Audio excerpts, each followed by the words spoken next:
What if Naruto was Goku's reincarnation part 3? Let's go. It was now the next day and the bell test would be done. Against his sensei's orders, Naruto did eat, but his other two teammates stayed true to their orders, and therefore Naruto was the only one to have eaten before. Since he's noticed that he is very hungry a lot of times, and eats much more than a regular person, sometimes having up to 5 meals per day, and when he doesn't, he eats a whole ton of food in one go. Anyways, now he was about 5 minutes late to the appointment of the bell test. However, all he saw was Sakura and Sasuke looking bored as ever, standing around the field, without any trace of their sensei. Naruto asked what they were doing and why it hasn't started yet, but similar to the day before, of course their sensei was going to be late, as he was actually known in the whole Leaf Village for being extremely late to everything. After another 30 minutes of waiting, Kakashi finally arrived. So then the bell test would actually continue, or rather begin. Naruto, Sasuke, and Sakura all got in positions for Kakashi to give the go-ahead, as he had previously surely explained what actually the bell test is, as he didn't do that the day before. He told them that they just need to get 2 bells, and the one of the genin who didn't get a bell, well, he'd have to go back to the academy. But Naruto seemed to be calling his bluff, though wasn't sure exactly what they had to do if it wasn't to actually get the bells. When Kakashi said to go ahead and start the match, or rather the test, Naruto went ahead towards Sasuke and wanted to make a strategy of how they could win and get the belts. Sasuke looked uninterested, but at the same time it would be good to get an ally like Naruto, especially for this test. So he heard him out, and they made a little bit of a strategy. Not anything detailed, of course, as they were kind of under time pressure, but they made a little bit of a plan and promised to work together. Sakura, whilst she didn't talk to them or talk about their strategy, she was going to try to help the boys as much as possible. So they started going ahead. Sasuke was a little bit impatient, so we went into a one-on-one fight with Kakashi for Naruto to join in later. Sakura tried to help as much as possible, though it was a little bit hard as Sasuke and Kakashi were moving pretty fast. Then when Naruto joined in the battle, it just got to a whole new level. So Sakura was kind of clueless on how she was able to help. Not that she didn't want to, she just didn't know how. Then Naruto, seeing this, kind of pushed the fight towards Sakura for her to be able to do something, as he could tell that it'd be good if they all did something. So then Sakura was able to get a few stabs in with a kunai, not hitting them, but she was able to get one scrape off on Kakashi. Meanwhile, Sasuke and Naruto keep on bashing onto Kakashi, and they do land a few blows. Now at this point, Kakashi turns on his Sharingan, or rather, reveals it, as it's always on. Now the fight got much more serious, and Kakashi can easily predict the 2 genins, or the 3 genins' movements, and stops being hit, doesn't even have to block their hits anymore. But then Naruto goes somewhat serious, and his speed starts cranking up, so much so that Sasuke can't keep up with the fight. Naruto and Kakashi have an insane taijutsu battle, but then once again, Naruto consciously pushes the battle towards the other genin so they can help too, and they could all combined take the bells or defeat Kakashi, whatever the goal of this exam is supposed to be. Now Naruto is continuing to use more and more power as he gets fired up, excited to fight. He's not really had a big fight like this forever, to be honest. He's only fought Rock Lee and Might Guy before, rarely, very rarely Sasuke, but that's it, to be honest. Of course Mizuki a few days ago, but nothing more. Fighting Kakashi, a strong Jonin like this, got his Saiyan side fired up, wanting to fight more than ever, which did actually give him a power boost too.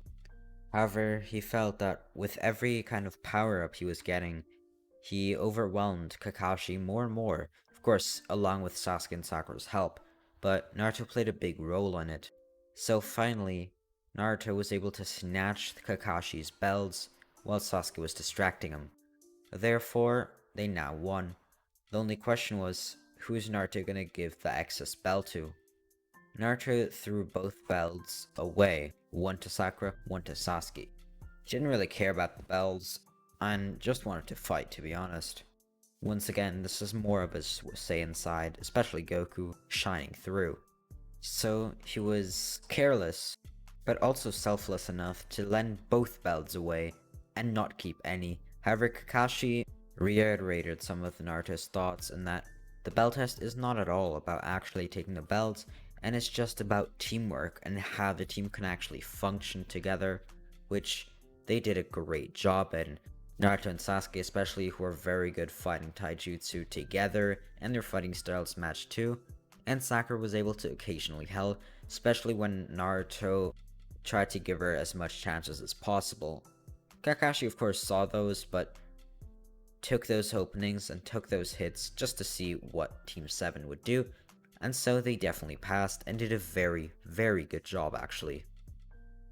Now their first missions would start. First, of course, D-ranked missions, but even those D-ranked missions slowly got a little bit harder, but they were still very boring. A lot of them were basic chores, catching lost kittens, and stuff like that. It seemed like they were playing housewives instead of being a shinobi. So, Naruto, wanting an interesting battle with anyone, wanted a harder mission. Perhaps escorting someone, or fighting off bandits, something thrilling, something exciting. And the Son Daime, the third Hokage, agreed to Naruto's request, and actually it was a perfect timing, as there was actually somebody that needed to be escorted to the Land of Waves. This was Tazuna, the bridge builder. Their mission would start on the next day, but before that, Tazuna had a good look at the whole bunch. He didn't really like Naruto's excitement, he didn't like Sasuke's look, and Sakura just didn't look like an actual shinobi. He wasn't happy with the team, the shinobi he got to support him in his mission, but Kakashi reassured him that this was a very, very powerful Geni team and that he would be in safe hands. And worst scenario, Kakashi is still there. So Tazuna agreed, and on the next day, they would leave to escort Tazuna, the bridge builder. They packed their things and then left. First, it was pretty normal. Kakashi went in the back of the group, Naruto at the front, Sasuke behind him, and Sakura right in front of Kakashi, with Tazuna the bridge builder being in the middle of the bunch. So they made somewhat of a line, but then later switched it to more of a diamond shape, still Tazuna being in the middle to protect him better. However, then there was a weird puddle that seemed to come out of nowhere, which seemed completely out of place, and then two people jumped out of it, immediately starting to attack Naruto. He kicked one in the face, though the other one scraped him with a kunai. At this point, Sasuke tried to help him, though Naruto refused, and started screaming. And then he stopped. He looked confident. Meanwhile, the two Dreaming brothers were now rushing at him once again, but Naruto deflected their attacks and kicked him to the ground. Then the other one came, and Naruto punched him in the stomach, knocking him out completely. Then Naruto seemed to go back to normal. This, of course, was not any Super Saiyan kind of form, but it was a more powered up version, as we all know that Saiyans can convert their emotions, or rage especially, into more power, and Super Saiyan is just a new level of this, though they can do it with any type of rage, which will make them stronger. So Naruto kind of did this here, and then therefore he became much more powerful, without having to unlock any new power. At this point, Kurama, the Nine-Tails inside of him, became a little bit frightened of the kind of warrior that Naruto would grow up to be, as even now he was already a very powerful taijutsu fighter, and he had this weird kind of chakra, which he himself called ki, and it had a massive destructive power. However, if Kurama was able to control Naruto's body with his rage ability that made him go much stronger, Kurama could use his rage to make him basically invincible, though Naruto did not seem to be able to be controlled so easily, so for now, that would have to wait. So Team 7 continued their mission after Kakashi had asked the two demon brothers about what they were doing and about the whole mission in total. They explained a little bit about Gato, though not that much information, as the team of demon brothers didn't even know that much about the whole situation. They just knew that they were doing their mission and getting paid for it, and that's all they needed to know. So Team 7 continued and finally arrived at the village, though right before it, mist surrounded them, and a giant sword started flying in a twirling motion across the forest, almost as if decapitating someone like an executioner. It stuck to a tree, and then Zabuza, Momochi, one of the 7 ninja swordsmen, seemed to appear on top of the sword. She looked back as he was facing the opposite way of Team 7, and Kakashi immediately knew who he was, but it made him a little bit frightened, as this was supposed to be a C-ranked mission, nothing even close to the power of a 7 ninja swordsman. However, Kakashi was somewhat confident that if it was a one-on-one fight, he could win, but if anyone else joined in, it could be difficult, especially if the genin weren't prepared, as Kakashi could not fight and protect Tazuna or his genin student at the same time. However, Naruto seemed to have different plans. Instead of letting the two strongest there fight and started doing their jutsu, Naruto actually went in and tried to shake Zabuza's hand as he wanted to fight, but for some reason wanted to introduce himself before that. Hi, my name's Naruto. Do you want to fight? What the? Where did you come from? Listen, kid, I don't have time to play. Now go. It's gonna get crazy here. I don't want to hurt anyone who doesn't need to be hurt. So leave, now. Hey, it's not very nice, Naruto responded. Not a kid anyways. So, are we gonna fight or not? I said leave! And at the same time, Kakashi jumped forward, with Zabuza jumped in the air, take the sword out of the tree, and then block Kakashi's attack. Meanwhile, Naruto was now standing below them as they were going so fast that they stayed mid-air for a little while.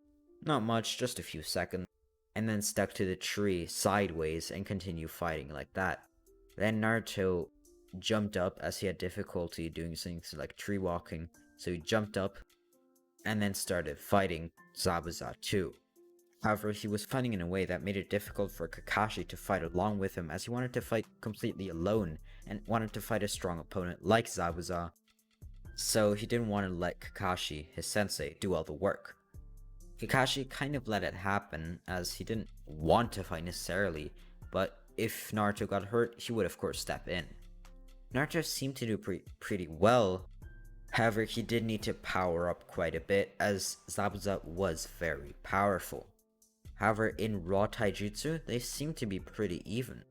However, then Zabuza started making a water-style water dragon jutsu, which Kakashi immediately copied, as he had now activated his Sharingan, or rather, actually been using it. They started copying each other's jutsu, and making extremely complicated, very long jutsu, and negated each other's jutsu as they were doing the same thing at the same time. The battle came kind of to a standstill until Naruto talked to Sasuke to make a new strategy, as it was becoming boring and Naruto would now accept a little bit help from his teammates. They made a strategy on their own pretty quietly and fast at that, and with that, Sasuke took a very big shuriken, which was actually Naruto disguised, then threw it as Zabuza with a spin on it that would almost make it return like a boomerang, turn around, and then Naruto jumped out of it, throwing kunai, and then jumping forward, hitting Zabuza in the stomach, which did hurt Zabuza a lot as it caught him off guard. But going back a few meters, more feet by the way, if you're American, and got back to his normal self and started fighting Kakashi once more, but now with Naruto's help. Zabuza was actually being pushed back into a corner, but at this point, Haku, a mysterious shinobi from another village, threw medical needles at Zabuza's chakra points, knocking him out completely, saying that Haku would return Zabuza to his village and bring him to justice.